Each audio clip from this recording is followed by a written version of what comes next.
अरे यदुवंश के हंस किसने कलाल है,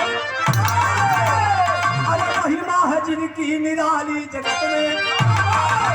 शासक है रमे जो नारायण पहचान उनको, हजारों सुमन एक माली जगत में। शासक रहे द्वारिका के कन्हैया, अंदर पाल उनका खचा खच भरा था।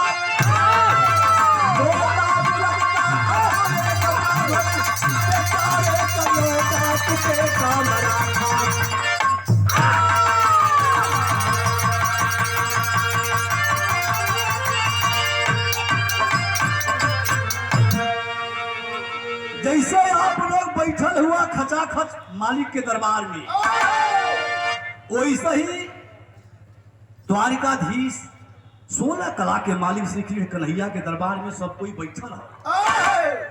राजा हो गल बैठल हो, वही बिचवा में एक पंडित जी 4-6 दिन का नार लगल लड़का मरल ले आए के रख देना जमीनिया पर, जमीनिया पर रख के लगल रोए भगवान से कह का प्रभु कैसन भगवान हुआ तुम, यह होती आपके राज में।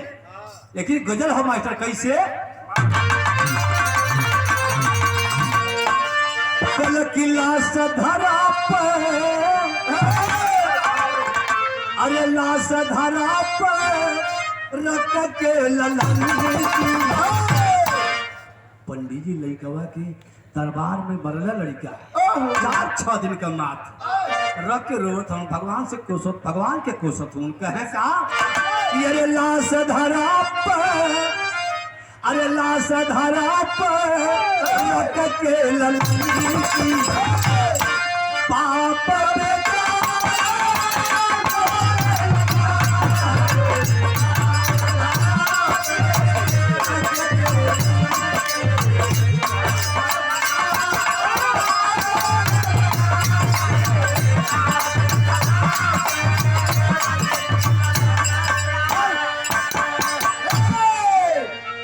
लाइन और भगवान की कल की किस्मत तुम्हारा,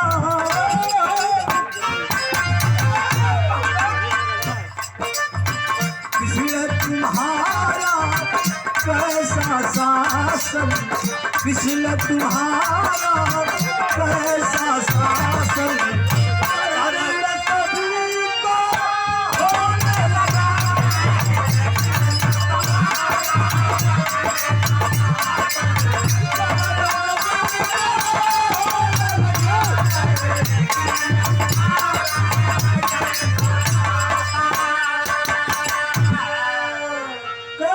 शासन है भगवान कहाने वाले, भगवान कहाने वाले कुकर्म कर रहे भाई, नौवा पुत्र मरा है जिससे मैं कहूँ लगानी। ये भाव पर खुश हो गए हमारे परम सम्मानित परम आदरणीय परम पूजनीय हमारे जीजा श्री आप कल्लू पहलवान जी, आपकी ओर से फिर 101 रुपए का पुरस्कार। चरणों में बहुत बहुत प्रणाम है। रामलाल यादव नेवड़िया घाट मिर्जापुर से भैया की ओर से 101 रुपए का पुरस्कार प्रदान भल। चरणों में बहुत बहुत पलकी प्रणाम हो। धीरे धीरे संभल ले रहा लोग, हम पुअरा भी झाड़ी रहा तो कुछ जरूर निकला। भगवान कहाने वाले कुकर्म कर रहे भारी, पुत्र मरा है जिससे मैं बार पहले भी आंखों की लाश फैलाया, 8 बार पहले भी आंखों की लाश फैलाया, और मदन न मिली मुझको न कोई लौटाया। 8 बार आई नहीं पहले, आई 9वां 8 बार पहले मरा लड़का लेके आई कोनो मदद नहीं भल, आई 9वां लेके आई रही। हम रोई लाया भाषल प्रभु कैसन भगवान हुए बाबू, बड़ा दुख होला। लेकिन वही में ससुराल करे गल है अर्जुन जी, पिस्ता बादाम खा को कहा करूं कहा बात है कहा कही भाई, ये तू तो बड़ी दिन पे आज है ससुराल करे। वो अर्जुन करण का करण उस वक्त वहां पर अर्जुन उस वक्त वहां पे अर्जुन आवेश में आकर बोले, उस वक्त वहां पे अर्जुन आवेश में आकर बोले,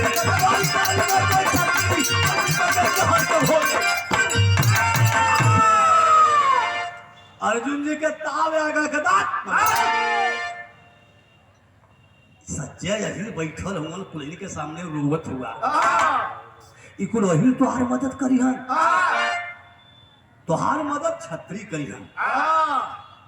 देखा ये भाव बिरादरी से नहीं है कि जो ज्ञानी वही पंडित वही ब्राह्मण, जो दूसरों की रक्षा करे वही छत्री।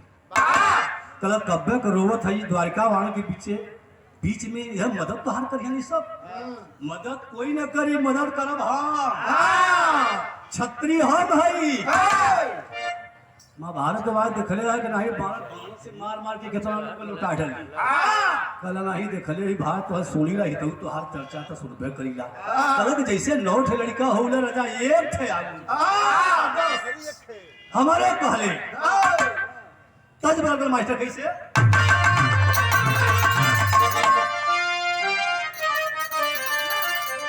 राम ने चच्चा अपने जवानी के आलम में गौलन अरे हमारा पाया देव कल हमारा पाया देव राजा हीरा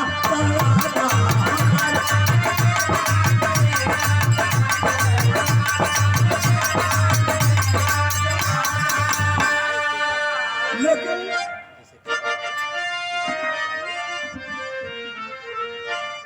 अर्जुन जी कलन अरे बिना छत्री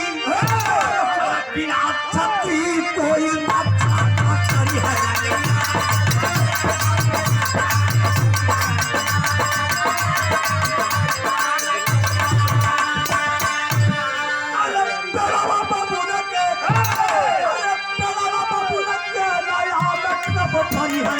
बिना छत्री कोई अच्छा करी है।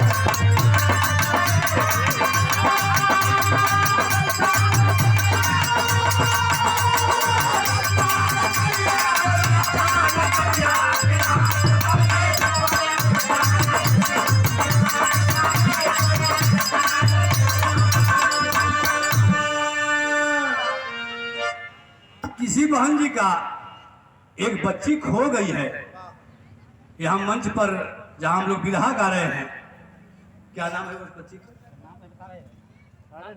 छोटी सी बच्ची है, छोटी सी बच्ची है 3-4-5 बरस की। जिस सज्जन की बिटिया खोई है, ये बिरहा वाले मंच जहां बिरहा हो रहा है वहां आकर के आप लोग बच्ची को ले जाए। चला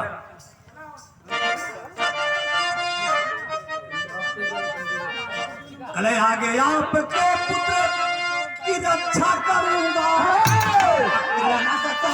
तो चल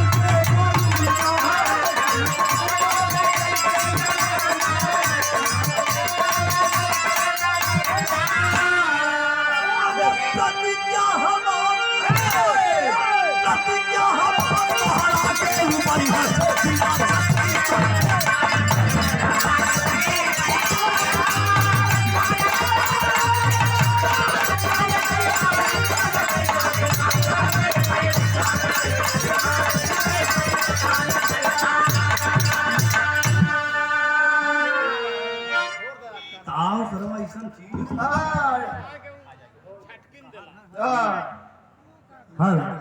वहाँ भीड़ मत लगाइए, जिनकी बच्ची होगा वो आएंगे ले जाएंगे, घबराना।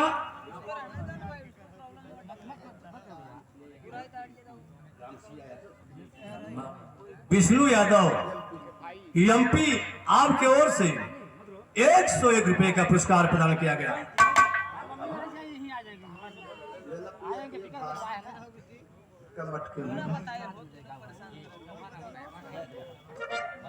बच्ची बहुत रो रही है, जिस सज्जन का बिटिया खोई है वो आकर बिरहा जहां हो रहा है वहां पर आकर ले जाए वहां से।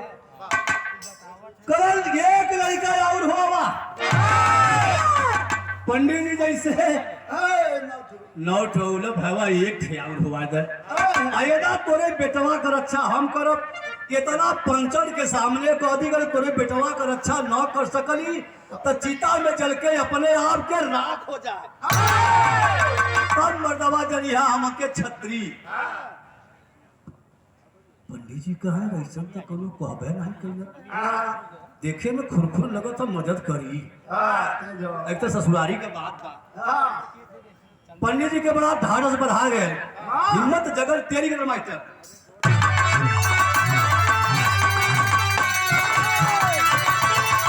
अरे बचालिया सोना के हर सीता बनावा, अरे बचालिया सोना के हर सीता बनावा, बोला बराबर घर जा नारी सगता जो सपना, ब्राह्मण घर जा नारी सन साजे सपनवा, बचलिया सुन के हर्षित मनवा। कलके घरे आइलन लगलन गुरु आइन के सेवा करे।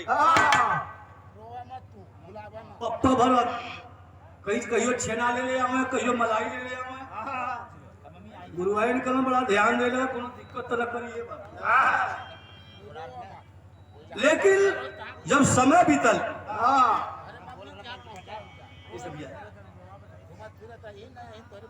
ते घुमाऊ तो नौत लड़की के और यहाँ तो हम बतौले घुमा के फिर ले ले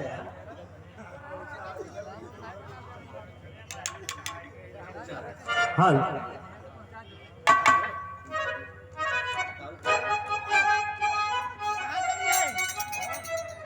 तो तोरे लड़की अभी ना तुम्हार नाती ना, तो इला हम बेंच पर बैठला वो आई के पीछे। चलो बढ़िया बढ़िया बढ़िया।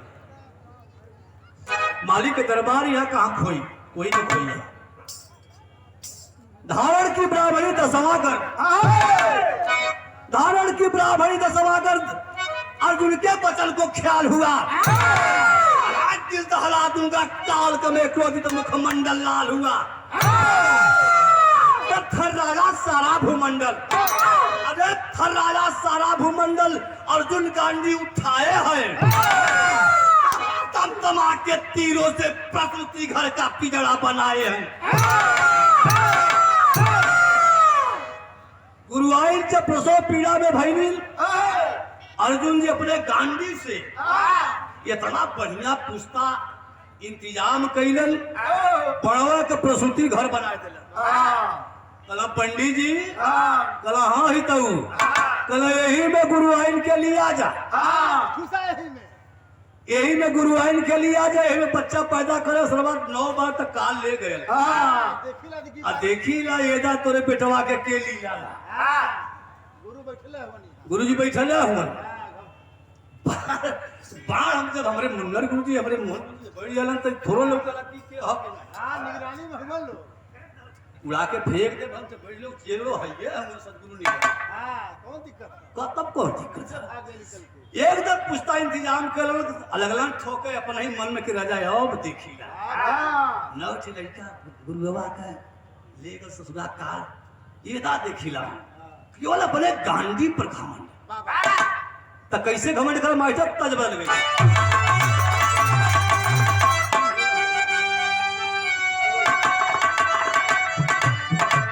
अरे नथुनिया काय गुजावा, अरे नथुनिया काय गुजावा टूटल राजा जवानिया में हो चूटल रोजो। ध्यान ध्यान ध्यान यही तो तर्ज रहल। हाँ तर्ज। लेकिन अर्जुन जी कहे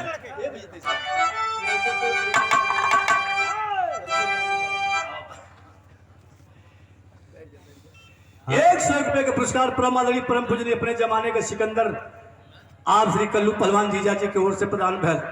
चौड़े में बहुत बहुत पलगी प्रणाम। अरे हमारे कोमल भैया कहाँ हो, डॉक्टर साहब कहाँ हुन? अरे अर्जुन कहा तोरा नाई अर्जुन कहा अरे तीरा तोरा नाई पाई है सौरिया बेकार।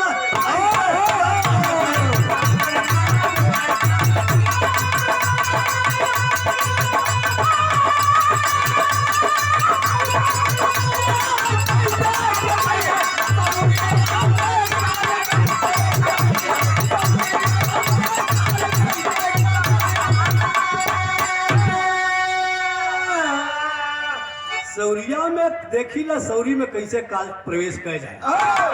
चारों तरफ से रक्षा कर बनावा, पहाड़ पहरेदारी का करिए, पहरेदार का पहरा करिए कि चारों तरफ से रक्षा कर बनावा। अब पैदा होते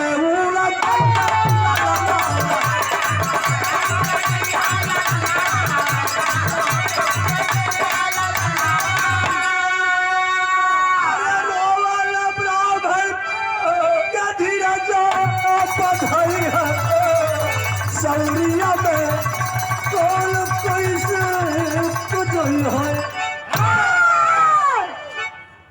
हर बार तो लड़का पैदा होत रहा था 4 दिन 6 दिन 10 दिन जियत रहल।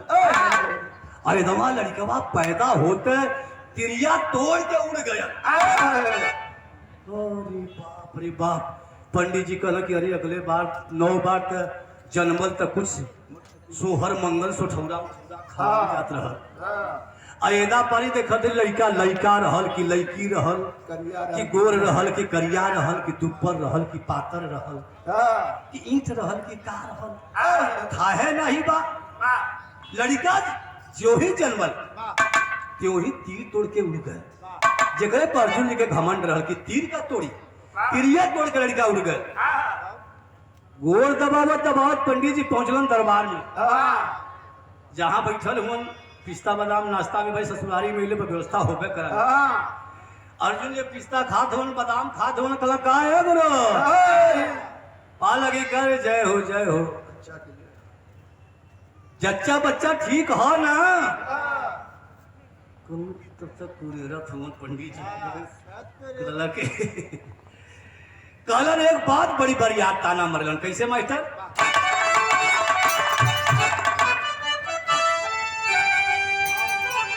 कहे तो सुना कल की छत्री है न सुना।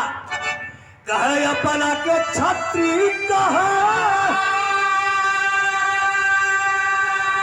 अरे अपना के छत्री कहे, अरे ये से कोई दादा पाजना लिखे, दादा पाजना लिखे, यही बिचारा दुनिया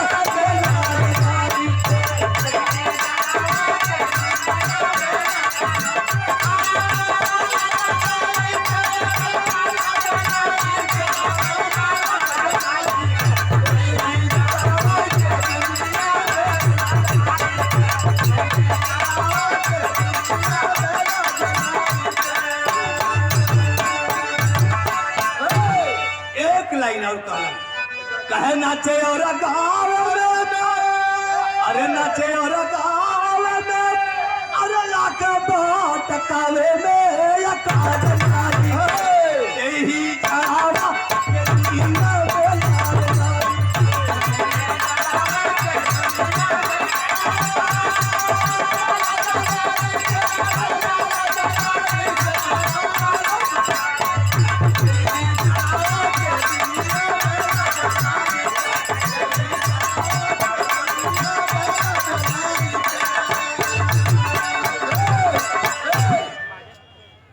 गुरु का कहत हुआ कल जौने गांडी के बलबूते फौकत रहा रियाज करौला बढ़ौती में लड़कवा तो तिरिया तोड़ के उड़ गए। बड़ा बढ़िया ताना मार रहे पंडित जी अर्जुन के। अर्जुन छपटियाए रहे सरवा गुरुआ कहलत बात बड़ा खतरनाक। लेकिन तय अगर मास्टर फिर कैसे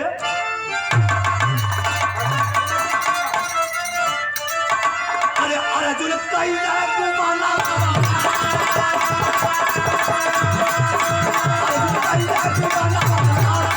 अर्जुन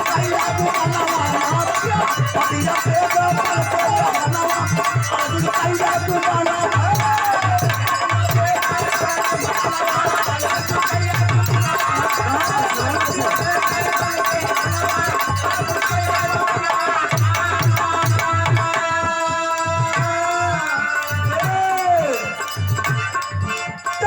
बस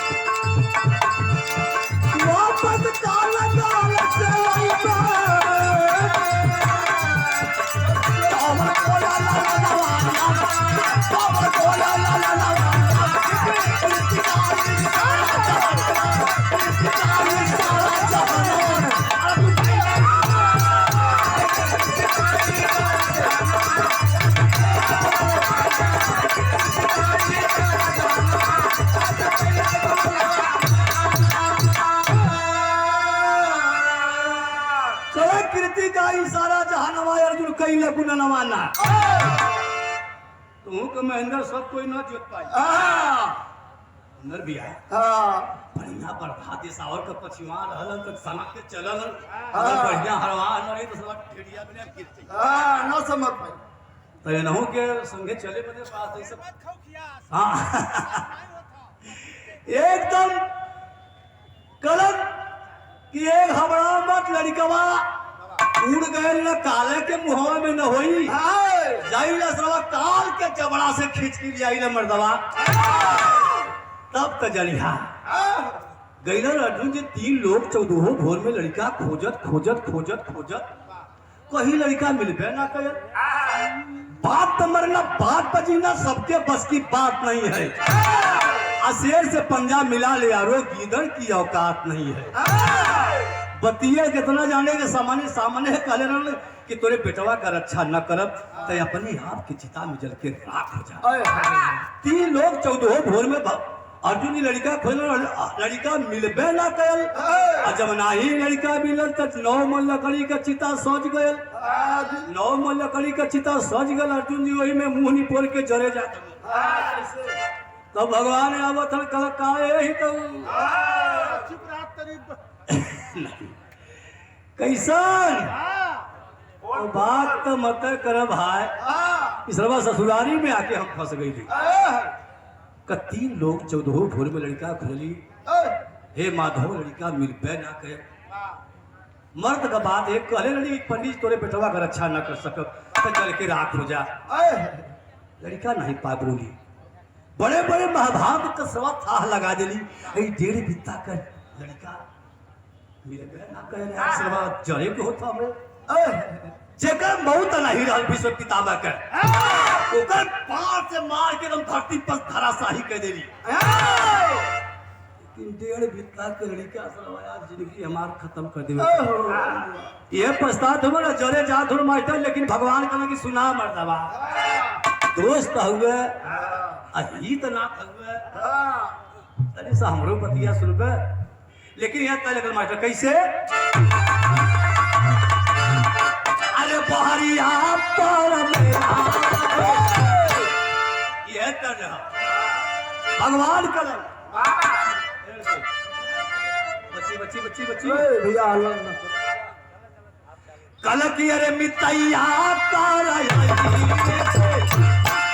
है वाली बतिया दरबारवा में कहना कि यहाँ हिरण से तू भीख मांगत हो हिर तुहार मदद करी हन तुहार मदद छतरी करी हन हेलो अच्छा कलम की सुना हमार बात सुना मित्रता कैले यही सबके लिए सबसे कहना है अरे मितैया कर से सब मर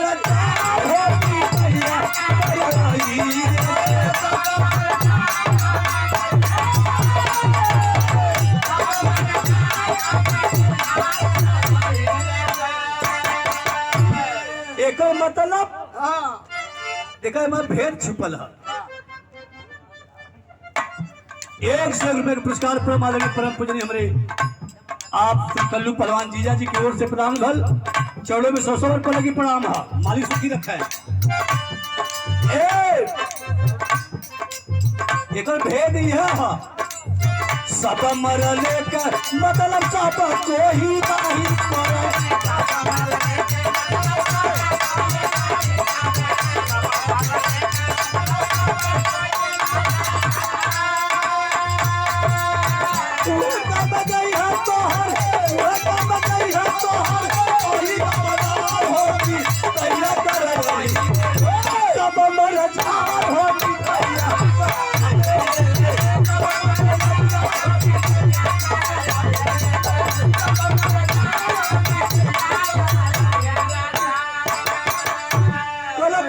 मरले का मतलब सब कोई नहीं करे वह काम दे है तुहार हीरे बनाए हो कौनो मदद मांगे जाबे लोगों से कहना कि भैया का करी फलाने भैया बड़ा परेशान कर हम जब तब हमके दबेड़ दिलन जब बस तब डंडा उठा लेना सबसे कहेंगे जाएंगे तो समझ कर 4-5 सौ के रहल कैली ये बड़ा जबरा के दोहाई भाई लेकिन हीरे के शरण में जाओ कि भैया बड़ा परेशान करते तो कोई पहले ले ले यार दूठे वहां से तय नुरिया सुरिया लिया 46 डिग्री वाला ओकरे बाद कह के मार सारे के हम हई ना कि रोज रोज तोके परेशान कर मार तक हम हइया नहीं जब हम हई तो कह रे ले माने वो सब कोई हट गए लेकिन ओकर मदद यादव कर दिले।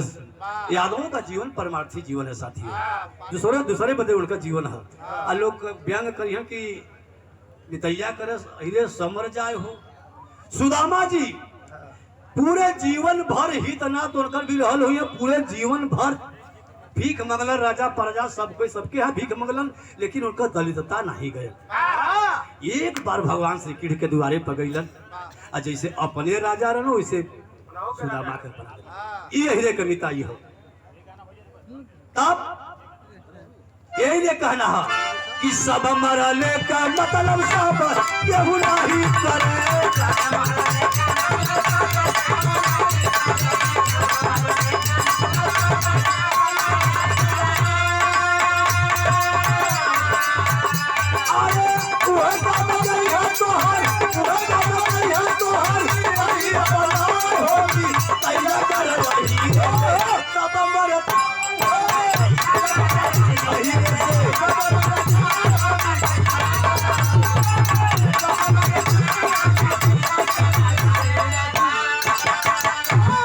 कला की सब मर जाए हो मितैया करे हीरे से।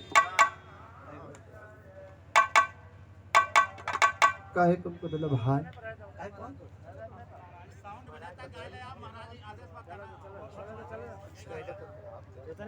अच्छा